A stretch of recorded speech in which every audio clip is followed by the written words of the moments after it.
Mandal Dasada road ઉપર Bolero pickup અને bike વચ્ચે અકસ્માત સર્જાયો. બાઇક ચાલકનું મૃત્યુ નિપજ્યું. માંડલ પોલીસ સ્ટેશનમાં ફરિયાદ નોંધાઈ વધુ કાર્યવાહી હાથ ધરાઈ. દેત્રોજમાં આંગણવાડી કચેરીનું લોકાર્પણ. કાંસ ગામે આયુષ્યમાન આરોગ્ય મંદિરનું ખાતમુહૂર્ત કરાયું. કેન્દ્રીય મંત્રી ડોક્ટર મુજપુરા સહિત વિસ્તારના ધારાસભ્ય ભાજપ આગેવાનો મોટી સંખ્યામાં ઉપસ્થિત રહ્યા.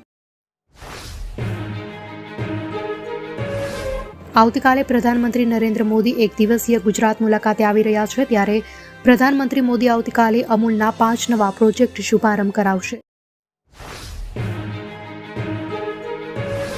કોંગ્રેસના ખાતામાંથી ચોરાઈ ગયા 65 કરોડ, કોણ લઈ ગયું? અજય માકરનો મોટો ધડાકો. કોંગ્રેસ નેતા અજય માકરનો આરોપ છે કે ઇન્કમટેક્સ વિભાગે તેના 3 ખાતામાંથી 65 કરોડ રૂપિયા ઉપાડી લીધા છે. ગુજરાત પોલીસમાં નવા 650 આઈટી એક્સપર્ટ્સની નિમણૂક કરશે સરકાર. મહેકમ અંગે પણ હર્ષ સંઘવીએ કરી મહત્વની જાહેરાત. નવા પોલીસ મથકોમાં મહેકમ ફાળવણી માટે મહત્વની જાહેરાત કરવામાં આવી છે, જે અંતર્ગત પીપીઆરના ધોરણે મહેકમની ફાળવણી થશે તેવું નક્કી કરાયું છે.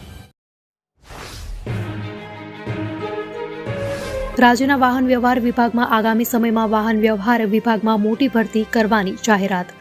ગુજરાત સરકારના આ વિભાગમાં 2024માં જ 11,000 ભરતી પૂર્ણ કરાશે. હર્ષ સંઘવીએ કર્યું એલાન.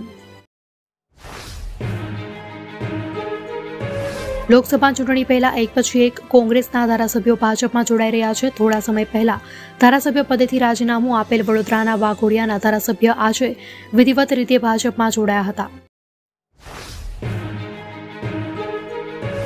ગિફ્ટ સિટી મામલે વિધાનસભામાં કોંગ્રેસ એમએલએના પ્રહાર. કહ્યું, ઉદ્યોગપતિઓ 2 દિવસ દારૂ નહીં પીવે તો મરી નથી જવાના. કોંગ્રેસના ધારાસભ્યએ કહ્યું, સરકારે જવાબ આપવો પડશે કે મહાત્મા ગાંધી અને સરદાર પટેલને ભૂલીને ગિફ્ટ સિટીમાં દારૂની છૂટ કેમ આપી. અમદાવાદની શારદા મંદિર અને Lalbhai Dalpatbhai college of engineering વિદ્યાર્થી રહેલા રુચિર દવે બનશે એપલની હાર્ડવેર ટીમમાં બનશે બોસ. લગભગ 14 વર્ષથી એપલમાં કામ કરી રહ્યા છે. રુચિર દવે ટૂંક સમયમાં ગ્રે ગ્રેવ્સનું સ્થાન લેશે.